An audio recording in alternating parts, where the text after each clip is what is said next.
Caitlin. Two questions. I have one on Venezuela to follow up, but first on affordability, since we were talking about the economy at the beginning. If the economy is as strong as the president has said it is, then why is he telling parents 2 weeks before Christmas that they should only buy 2 or 3 dolls for their children? Look, what the president is saying is that if we want products made right here in America, if we want them to be made from American small businesses, which is a large part of the reason the president has effectively implemented tariffs, then we're going to have better quality products right here in the United States. Maybe you'll pay $1 or $2 more, but you will get better quality and you'll be supporting your fellow Americans by buying American, and that's what the president was saying.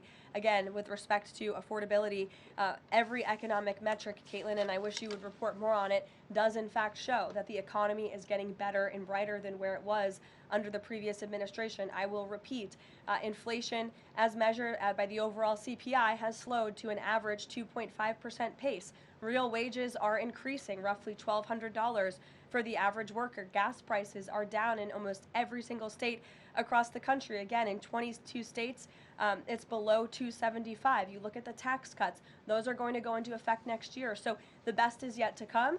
The president is digging our country out of the economic hole that the previous administration put us in, and that's what he's talking about. It was a year ago, as you know, and grocery prices have been up. So we've covered the economy, but there's mixed signals in terms of what that looks like. But on inflation is down from where it was. As measured by the overall CPI, it has slowed to an average 2.5% pace. This is down from what the president inherited.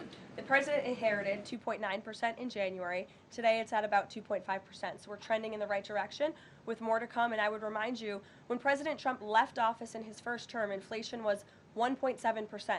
And the previous administration jacked it up to a record high 9%. So again, in 10 months, the president has clawed us out of this hole. He's kept it low at 2.5%, and we believe that number is going to continue to decline, especially as energy and oil prices continue to decline as well. It wasn't high under Biden. They're just saying it's not. Well, nobody reported on it being high under Biden. My predecessor was standing at this podium, but now you want to ask me a lot of questions about it, which I'm happy to answer.